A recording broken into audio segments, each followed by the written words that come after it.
The US dollar is a little change to kickstart the new trading day in the US session. In this video, I'll take a look at three major currency pairs: the euro versus US dollar, dollar versus yen, and sterling versus US dollar from a technical perspective. After yesterday's rise in the US dollar after the US CPI data showed some hints of tariff-related inflation. Today we get the PPI, the second leg of the inflation numbers in the US. That will go a long way toward defining what the core PCE data will be later on this month. That measure of inflation is the Fed's favorite measure of inflation. Yesterday, after the CPI implied a 0.35% gain in inflation, we'll see what the numbers do to that number today. So let's get started taking a look at the technicals in those three major currency pairs.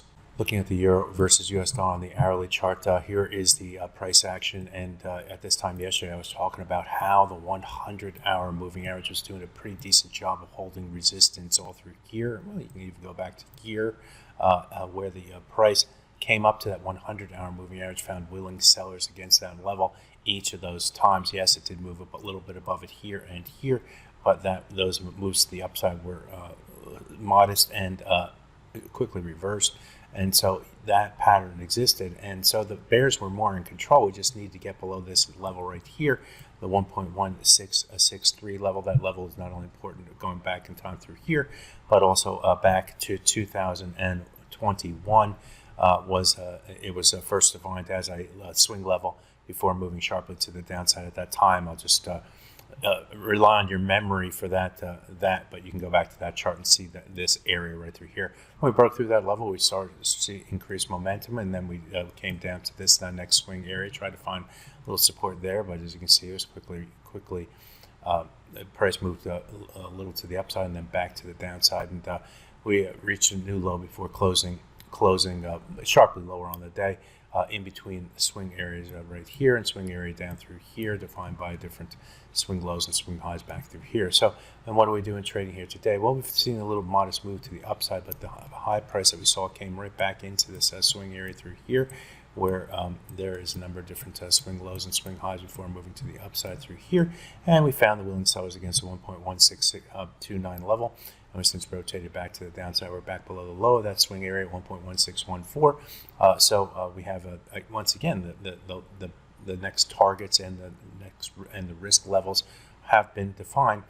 A move above the 1.1629 would give the short-term buyers some hope for a potential move back toward the rising a falling 100-hour moving average. Conversely, with the price now below this level, sellers are more in control with the target down.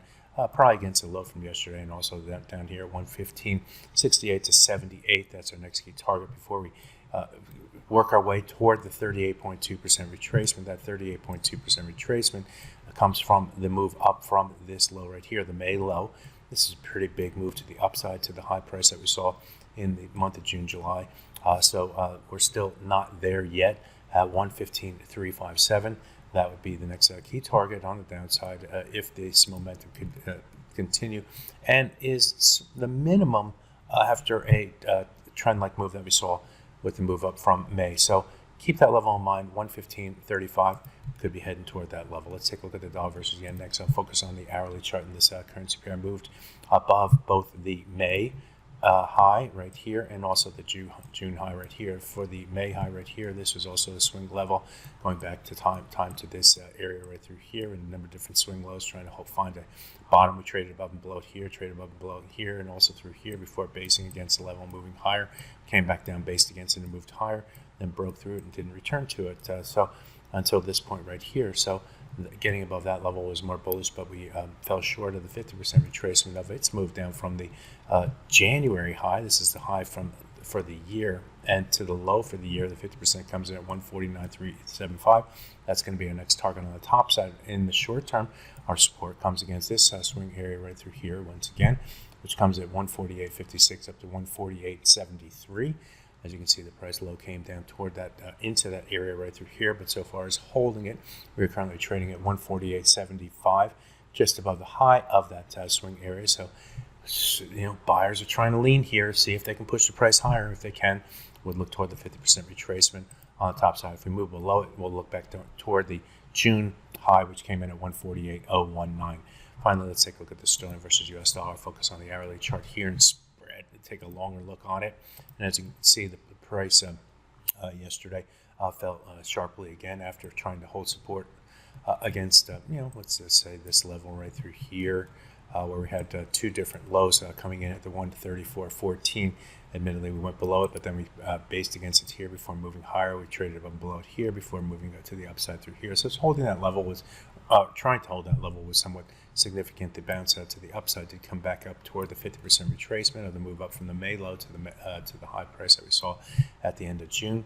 The ability to hold that resistance level up there near the 134.63 gave the sellers a go ahead to push to the downside, helped by the data, and we fell below the 134.14 without much problem, moving down to the next swing area target down here between 133.60 and 133.78, where we finally stalled and kind of muddled our way into the close. In trading here today, we moved back up to that 134.14 level, and so far finding willing sellers against that level and keeping the lid on the pair, currently trading at 133.99.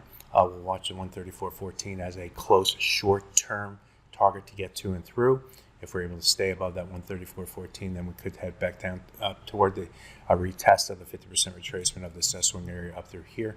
Conversely, if we stay below this level, the sellers remain more in control with the 61.8% retracement and this swing area between 133.60 and 133.78 as the next key target on the downside. So there you have it. I'll look at three major currency pairs from a technical perspective ahead of the US PPI data. We'll see what that number brings for us in trading here today. My name is Greg Mikulowski. Good fortune with your trading. Bye-bye now.